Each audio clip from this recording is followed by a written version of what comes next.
Salve, galera! Um abraço aqui do canal Brownie Fogo, diretamente de Volta Redonda. Cara, ficou maneiro, cara, a iluminação ali, porra, deu pra pegar ali o fundo do Estádio da Cidadania, o Raulino de Oliveira aqui em Volta Redonda. Tô com a rapaziada que tá desmontando aqui o estúdio, ó, rapaziada, porra, fazendo a desmontagem aqui da parada. E vambora, parceiro, agora vamos na correria. O negócio é o seguinte, rapaziada, o Botafogo vence a Portuguesa pelo placar de 3-1 e a gente vai falar o seguinte, galera. Ó, aí, pode conversar suave aí, não tem problema nenhum, tá? Já. O negócio é o seguinte.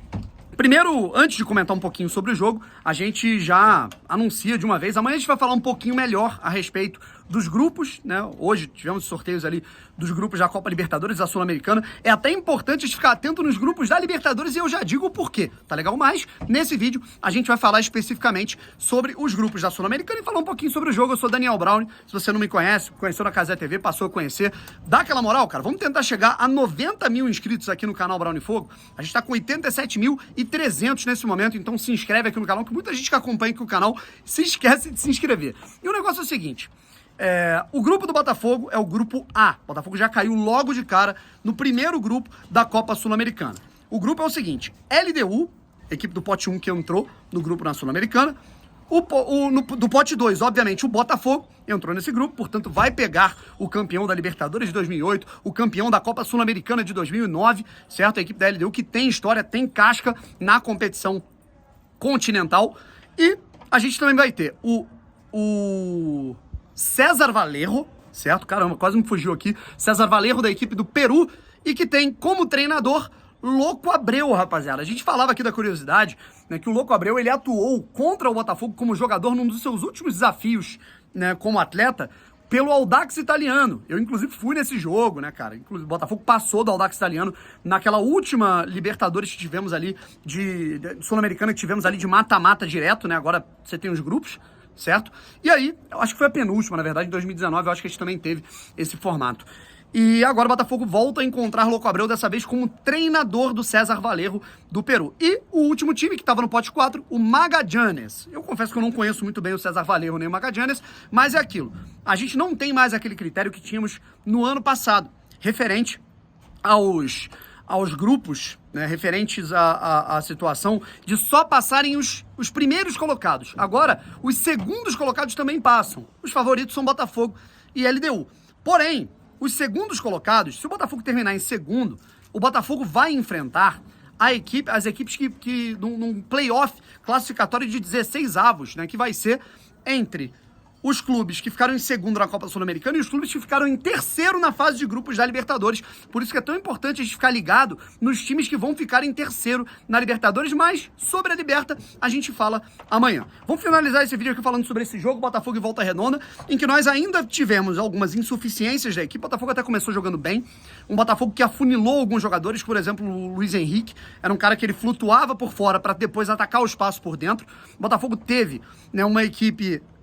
naquele tradicional 4-3-3, em que o Leonel de Plácido atacava muito o fundo, Piazon jogando por dentro, o Marçal também jogando bastante por dentro, e Lucas Fernandes e Eduardo com liberdade. O Lucas fazendo essa função de segundo homem, o Tietchan um pouco atrás, e o Eduardo praticamente como um atacante ali, com o Tiquinho Soares muito livre e jogando muita bola.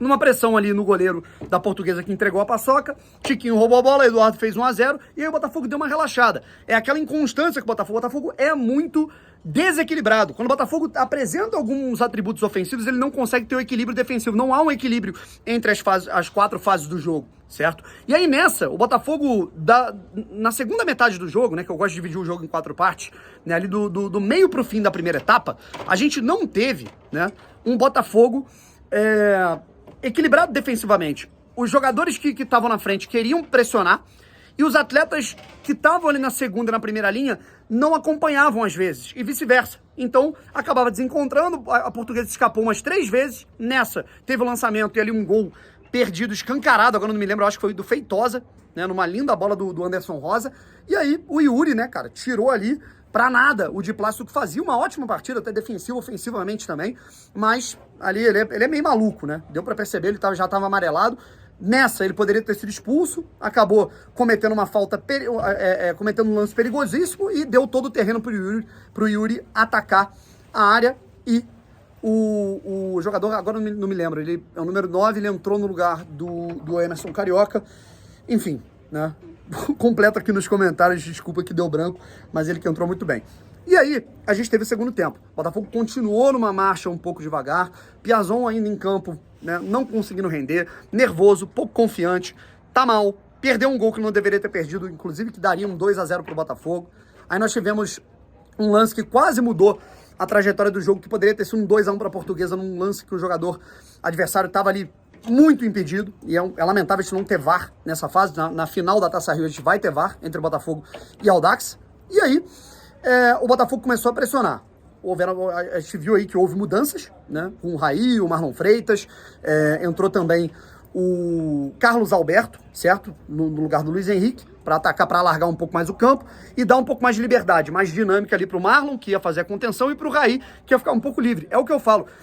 O Castro ele pode ter a preferência pelos dois médios dele, mas ele não pode deixar de utilizar, de usufruir de um atleta que é um meio atacante, um cara que dialoga com todas as partes do campo, que é o caso do Raí, que é um jogador jovem, habilidoso, apesar de ser franzino, baixinho fisicamente, é um jogador que é interessante, é útil para esse time do Botafogo, e entrou muito bem. Dialogou muito bem ali com o Eduardo, inclusive uma boa jogada deles para um chute que acabou resultando na bola parada ofensiva no escanteio mais uma vez, desvio no primeiro pau do Carlos Alberto, gol marcado pelo Victor Cuesta, e depois a gente teve a linda trama, né, entre Gabriel Pires, Eduardo, e depois o Carlos Alberto, e no rebote o Raí acabou marcando o gol, entrou muitíssimo bem. Para mim o melhor jogador em campo foi o Eduardo, com adendo ao Raí, que jogou muito bem também, mas ainda acho que existem muitas insuficiências nessa equipe comandada pelo técnico Luiz Castro. Próximo compromisso do Botafogo é no fim de semana que vem. O Botafogo enfrenta a equipe do Audax com o mando do Audax. Ainda não sabemos aonde vai ser esse jogo. Naturalmente seria em Angra, tá? Mas a gente não sabe, né? Como é um jogo que demanda VAR, é um jogo de decisão, talvez se coloque para um estádio de mais estrutura. Mas, a princípio, o Audax ele manda os seus jogos em Angra dos Reis. Inclusive, o último Botafogo e Audax Angra foi, né, tirando desse ano, no ano passado, foi lá. Foi um 2-2, eu estava lá, inclusive. Certo? E aí, o segundo jogo, o jogo da volta, existe a possibilidade de ser aqui em Volta Redonda. Ainda não está confirmado, pode ser que seja no Luso Brasileiro, que acontece daqui 2 semanas, certo?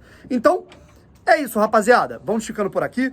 Muito obrigado pelo carinho, pela audiência de todos. Eu quero agradecer aí, cara, toda a participação de vocês, sempre mandando mensagens aqui, acompanhando a gente na Cazé TV, onde quer que seja. E quero a opinião de vocês. Quais foram os pontos que vocês não gostaram do jogo? Quais foram os pontos que vocês gostaram do jogo? O que te satisfez ou te insatisfez mais nessa partida? E quero saber também, para você, quem foi o melhor jogador em campo e o que não apresentou boa qualidade, beleza? É isso, rapaziada. Um abraço, se inscreva aqui no canal Brown Fogo. Vamos ajudar, cara. Vamos tentar chegar pelo menos aos 88 mil, você que é novo aqui no canal. E é isso, valeu? Fui!